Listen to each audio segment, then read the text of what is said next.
Listening to the Breakfast Show, and we have a special guest in the studio, Z Quinn, who's written a book. Who's written a book called? You told me this, didn't you? Sanlundia. Sanlundia. Yeah. And it's a novel inspired by the author's work with refugees on Manus Island. That's right. Yeah. So, welcome, Zach. Thank you. Nice to be here. And now you were telling me off air that this is based on your time at Manus Island. Yeah, that's right. In I think it was 2013, just after the offshore detention centres were reopened on Manus and Nauru. My partner Catherine and I went to Manus Island and worked with the Salvation Army to as a support worker for the people in the camps, for the asylum seekers. Essentially the idea was just to give the asylum seekers in the camp an opportunity to have someone to talk to and to provide very, very basic services, that kind of thing. So it seemed like a good opportunity for us to go and do some good in the world. It was pretty soon after we arrived, though, we started to realise exactly what the camps represented. And I ended up being there for about 6 months in total. Yeah. And when I came back, I thought that I needed to do something to get a bit of information to the outside world about what was happening there. Yeah. Yes, it wasn't pleasant, was it? No, it wasn't. It was... when we got there in particular, because it had just reopened, but there were hundreds of people there with just no facilities whatsoever. And it really just ended up being a huge shock to me as an Aussie born and bred to kind of see the Australian government setting up these offshore open-air prison camps for people, keeping them there indefinitely, people who had never committed a crime. I've read a lot of history books in my time, and I know that kind of thing happens in faraway countries. But as an Aussie, to kind of actually see this happening with Australian Immigration Department officials running the show, it was a massive shock to me. And I still struggle to come to terms with what happened. The idea of asylum seekers have always been around, and I know it's not necessarily a simple issue, but if people were seeking safety and they want to come to Australia, they should have their asylum seeker claims processed in Australia, ideally in the community, not shipped off to a tiny little remote tropical island and locked up behind cages. And we're not just talking about single men here as well. We're talking about families. We're talking about children. And these children are being locked up indefinitely with snakes and spiders, living in tents, inadequate facilities for washing. The food was terrible. It never really felt like a safe environment either, for a whole bunch of different reasons. And a lot of these people were people who had already experienced trauma in the first place, leaving their countries. And here we are, representatives of the Australian government, locking them up on this, a beautiful little island, Manus Island, and the locals are incredible people, but the prison camp itself was just... torture was the only word I can really think to describe it. Yeah, it's something you certainly don't forget, do you? No, not at all. And that's kind of the problem. I came back from that experience thinking, this is a joke. This is just terrible what's happening. It's only a matter of time before they close those camps down. Once people in Australia actually find out what's happening in their name, that's it. It's game over. And then a year went by, another year, and the camps kept being filled up. The media weren't allowed any access to the camps. The government was outright lying about the things that were happening there. I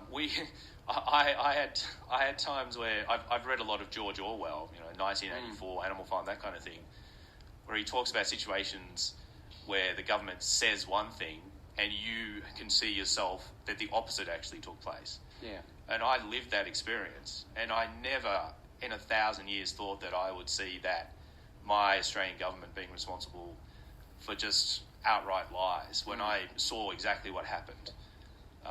And it kind of blew my mind. So the novel, sorry, it's not a novel. It is a novel, yeah. Call it a novel. It's not fictional though, is it? It's fiction, but it's inspired by It's inspired by true life events. And I wouldn't say that all the things that happen in that book. It's not fair to say that all those things happened on Manus. Yeah. Some of them did, but some of them are also events that have happened to someone somewhere in the world at some time, and that's kind of the disturbing aspect of it too. Yeah. Everything that's happening there pretty much has happened to someone somewhere. Yeah. But to me, I kind of wrote the book, and the reason I wrote it as a novel instead of non-fiction is that I wanted to reach a bit of a wider audience. If you write a non-fiction book about refugees, it's really important because you want to get the record out there. But at the end of the day, who's going to read that? Refugee advocates. Yeah. What I wanted to do was to write a mystery novel so that we'd get the book out to at least a slightly wider audience than that. People who might be, I guess you could say, refugee curious, which is kind of what I was like before I went to Manus. I didn't really think a lot about the issue. I didn't know much about refugees and asylum seekers, but I always kind of knew in the back of my mind they were people who probably needed a bit of help. And that book has been written in order to kind of explain the situation for refugees and asylum seekers and how we as Australians have just made their lives so much worse, all for the point of trying to win elections. That's pretty strong. Yeah. And, well, look, and I'm not the kind of person I would never have considered myself a political activist. Progressive or an activist or a lefty or anything like that. I used to work in the finance industry before I went to Manus Island. I've come from a Liberal Party voting background, but my world just changed.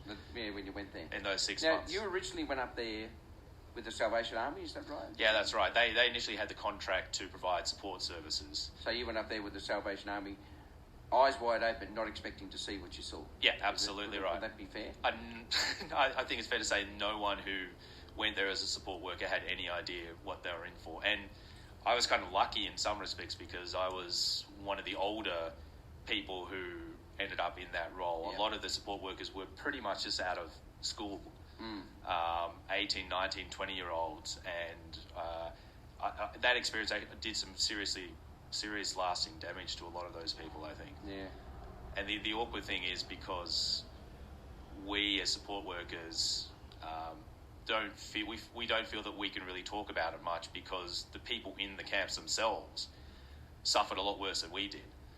So we have this sense of guilt that we can't really talk about how messed up we were by it. But the reality is a lot of the people I worked with there are now spending thousands of dollars on psychologists and psychiatrists and antidepressants, and it's done a lot of damage to not just those strange foreigners who will be locked up, but to Australians themselves. So, can I ask what sort of population are you looking at there? In the camps? Refugees, yeah. Well, I mean, I think it was well over 1,000 at one stage, in quite a small confined area. I mean, the best accommodation you could have had at that time was a rusty, leaking shipping container with a couple of bunk beds put inside. That's if you were lucky. If you were unlucky, you were in basically army-style tents. And again, let me point out, we're not talking about fit, young, 19-year-old men. I mean, there were some of those, but we're talking about babies. We're talking about children, 7, 8-year-olds. Yeah. We're talking about pregnant women. We're talking about old men. Yeah. It's just you just can't imagine seeing your own government ever being responsible for something like that. And I don't want to sound like I'm trying to be dramatic, or compare it to horrible atrocities that have happened in the past, but just as an Australian, thinking that you're living in a country, where the rule of law is important and where we give a fair go to each other and, we look after our mates, to kind of see Australians being responsible for treating vulnerable people this way,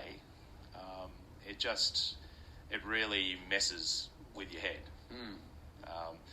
And so eventually I spent a couple of years in my old place in Bullabara in a little office, a little study, just writing that book.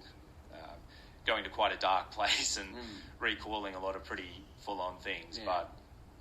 But it might have had been to be good done. therapy too to write the book. It was a bit cathartic in some respects. Yeah, that's true. It did help a bit, but also, but it just rekindled.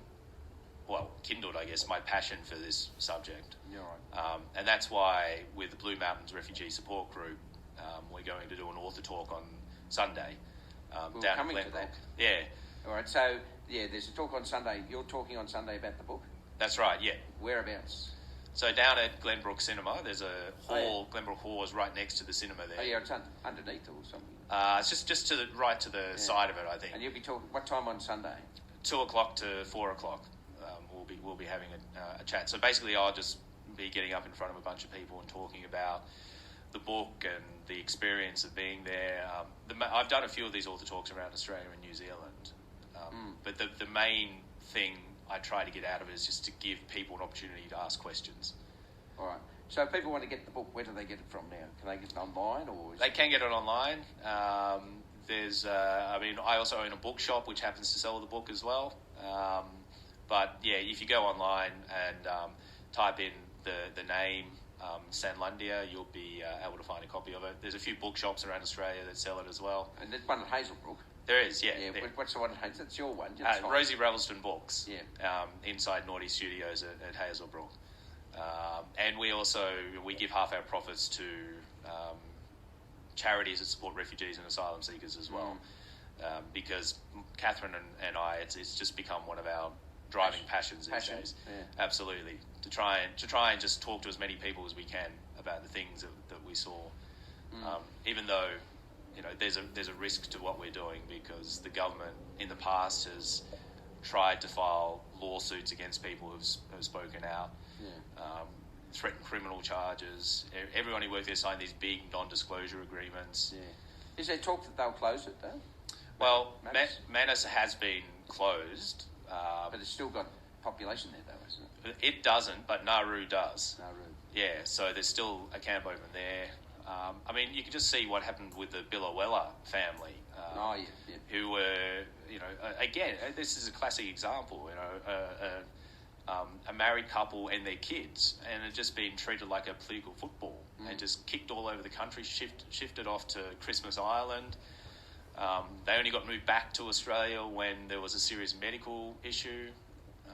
And then a change of election, and all of a sudden they're back living in the town where they were originally. Yeah, now they're crying out for refugees, for workers in regional areas, aren't they? Absolutely they are. Exactly right. So let's hope that comes to fruition. Yeah, well, you just think about who these people are as well. They're people who have gone through a hell of a lot just to get to Australia in the first place. So their resilience is just incredible. And most of them just want to be able to live a life in a safe place. Yeah. And I don't think that's too much to ask. Well, you wouldn't think so. But like you say, they were a political football, weren't they? Oh, absolutely. And the thing is, Manus Island closed, but it closed 20 years ago and they reopened it. Yeah. That was a naval base. It was, exactly right, yeah. So who knows what might happen. The camp might get reopened again. And my book talks about 5 allied governments coming together to basically open up the world's largest prison island somewhere. And we've got a situation where the British government have just decided they're going to start shipping asylum seekers to Rwanda. People who make it to the UK, they're putting them on chartered planes, and flying them to Rwanda. So they've decided to copy the Australian model. Yeah. Yes, I don't know. It's crazy. Rwanda is a very pleasant place, isn't it? Yeah, there's a whole bunch of issues with that idea, but essentially what they've done is copy the Australian model. And as an Aussie, that's pretty shameful to me that's now, along with Foster's, is one of Australia's main exports. Yeah. Although I don't mind Foster's being exported because it's not much of a beer to drink. Well, we can't say that. It's all right. It's nice beer when it's cold. Exactly. All right, Zach. Well, thanks for coming in. Yep. Let us know how you go on Sunday 2 p.m. to 4 p.m. Absolutely. Down there at Glenbrook. Will do. And you can buy the book at the bookshop. Now, what was the name of the bookshop? Rosie Ravelston Books. At Hazelbrook, or at indeed just online. Online as well, yeah, exactly right. And even if they look up your your name, Zach Quinn, this book will come up if you like me can't remember how to Sandua. I like your version of it. Yeah, there's not that many Zach Quinns out there, so yeah. So it's there, and you'll be there signing the book on Sunday. I will be. Yeah, if anyone's you'll have books there. Yep, we will have books there, and the proceeds from the sale of any books on the day are going to go to the Blue Mountains Refugee Support Group as well. Yeah, great group that. Yeah, absolutely. Yeah. So, all right, Zach, thanks for coming in, and I'll good luck on Sunday. No